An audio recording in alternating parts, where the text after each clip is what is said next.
This was just a very violent person, and I can't imagine him doing this one time and not doing it again. Cloaked in anonymity and buoyed by a strength she says she never knew she had, a woman we'll call Mary relives the day that not only scarred her life, but very nearly ended it. It was 6 months ago on the evening of December 28th. A woman was really sexually assaulted in the 700 block of Patterson Drive on the Levee. Mary had moved to Algiers Point 4 years ago, choosing it specifically because it was the safest neighborhood in her price range. An avid jogger, she loved to run along the levee 3 to 4 times a week, even at night, because she felt safe. It was lit specifically for night use by joggers and bike riders.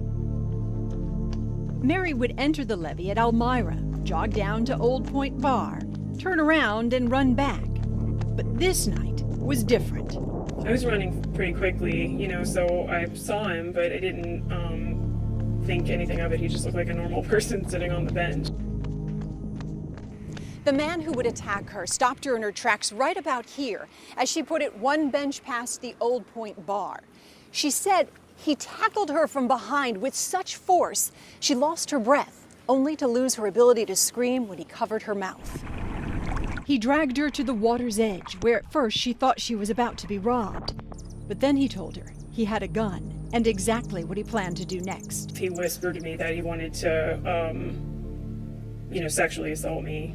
He whispers in your ear what he's about to do. Yeah.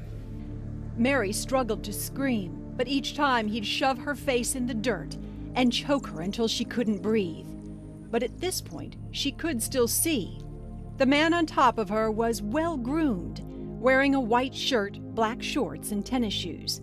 He was in his late teens or early 20s, about 5'8" to 6 feet tall, athletically built, extremely dark-complected, and had shoulder-length small twists or braids that violently whipped from side to side as he beat her. Mary was about to be sexually assaulted, and though she couldn't scream, she could bite.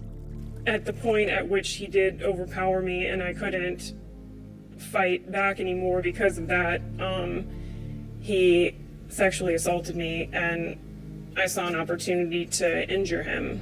And when I did that, he became way more violent. Do you think he would have needed medical care? I would think that's definitely possible.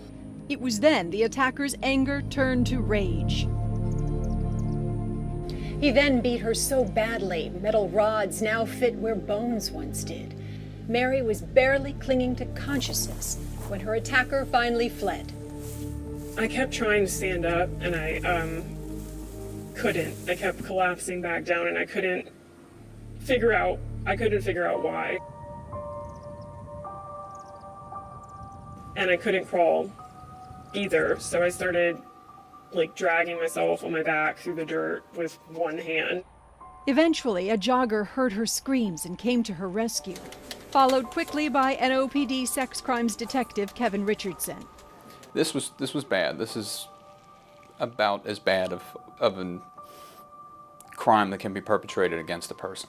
Police say they canvassed the area for surveillance video, and while Mary got medical care, detectives tried to find out if her attacker did too. We checked urgent cares, clinics, hospitals.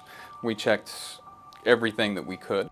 And even though Mary's rape kit was processed and some leads were obtained, an arrest has not. She said he was methodical. Are you worried that this guy will do it again? Yes, very much. It's been 6 months and Mary is on the mend. For personal reasons, she obviously wants justice. But for selfless reasons, she's sharing her story to warn all other women about the well-groomed rapist who's still on the loose. Karen Swenson, Eyewitness News.